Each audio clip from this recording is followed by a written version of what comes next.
What up, sports fans? It is that time again. Yeah. Sam and Roll is back for Week 9 recap. Sam, what is up? How you doing? You know. So we agreed that I'm not going to talk about the Chargers. And I don't think I'm going to talk about your Eagles. Cool. So, how was your weekend? it's good. It's pretty good. Yeah. It's pretty good. Are you kidding me? Are you kidding me right now?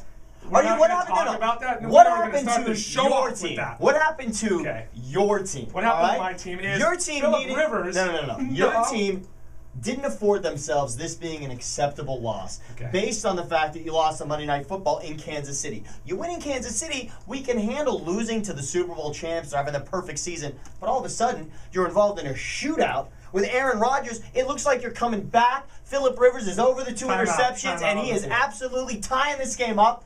What the hell did he do with that last pass?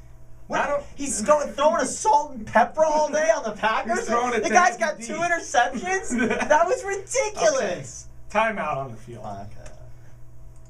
Yes, the Chargers get the Packers at home, and when it can't be bad enough, Phillip Rivers throws 6 touchdowns. Unfortunately, only 4 of them were to Chargers. You want to spot the defending Super Bowl champions? 2 pick sixes, 2 touchdowns? What was more embarrassing? Tell me this. Long day. Just tell me this. What was more embarrassing? The 3 interceptions by Rivers or the tackling by your offense on the first Pepra interception? What, did he catch it at the 5? He's got 7 guys that are tackling him in the field. He's just spinning. It was like C button, C button, C button, C button, C button, C button, C button, all the way to the end zone. How does that happen? It was almost like Tim Tebow going in a circle, like a dog. And not that I want to talk about it, even Jay Cutler pulled one of those moves last night. Did you see Jay Cutler breakdancing against my Eagles last night? At one point, Jay Cutler fell. He didn't fall because any Eagles were around, because remember, they sacked him this many times last night. They sacked him 0. But at one point, he was scared of his own offensive lineman, fell down, and literally just broke dance like this. You remember this play, Vic? Then got up and just tossed it over to Marion Barber for a first down while the Eagles were just mesmerized at the dance moves. That was really fantastic. That really made for a great Monday night for me. It was a must-win. No, look. Let me say this right now. Let me say this right now. We're going to have some fun right now. We're going to talk about the Eagles. Oof. I promise you, we cannot and we will not talk about the Eagles again.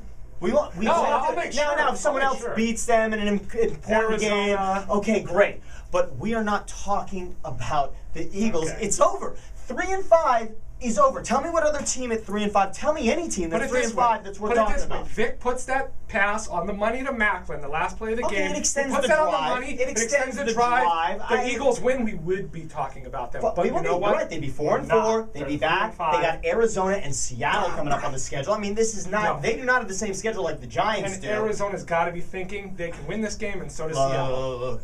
I can barely talk about it. All I can say is this much. The Eagles have incredible playmakers. The Eagles, the Eagles have incredible playmakers. Deshaun Jackson blew the punt last night, puts it on the ground. Macklin, who, by the way, dropped a 4th down pass in Atlanta, you remember when Kafka was trying to extend the game. He dropped a 4th down pass right here. He also fumbled at the end of the Buffalo game. And then last night, not really Macklin's fault, but you know what? There's the ball. He dives, he catches.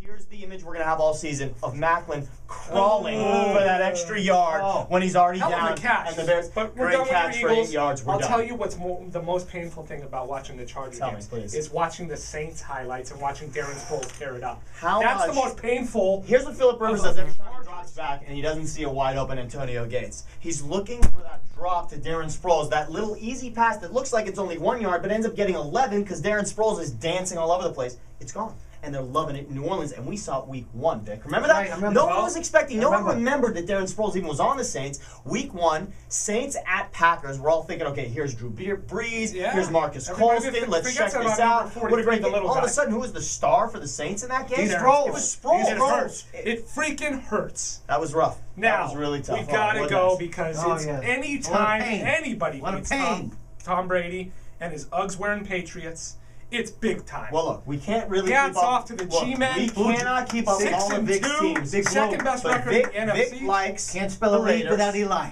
He loves the Jets, but his heart is with the Giants. Has a soft spot right here for the New York Giants. My cousin Brandon Jacobs. That was impressive. First of all, Brandon Jacobs sighting. He had a great game actually. He showed up On Sunday.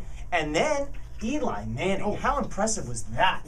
How does Eli Manning come back and win that game when Brady throws it to Gronkowski with a minute and a half left? You're thinking, all right, there it is. Signature win for the Patriots. They played crappy all game, just like the Cowboy game. Except the difference is in that Cowboy game, you had Romo coming back down the field with no shot.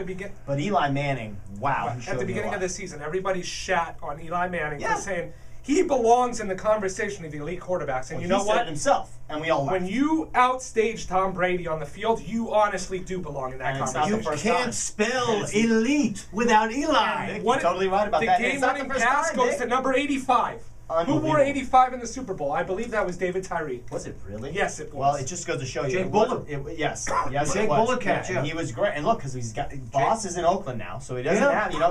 Kevin Boss went to Oakland, and he's still who knows? Maybe sign Ocho Cinco. He's 85. Oh, Ocho Cinco's finished. Look, the bottom line is the Giants. I give it to them. I was already done with the Eagles because when I saw the Giants beat the Patriots like that, I said, look, that is the cream of this division. For the Giants to go into New England. New England's coming off a loss, and they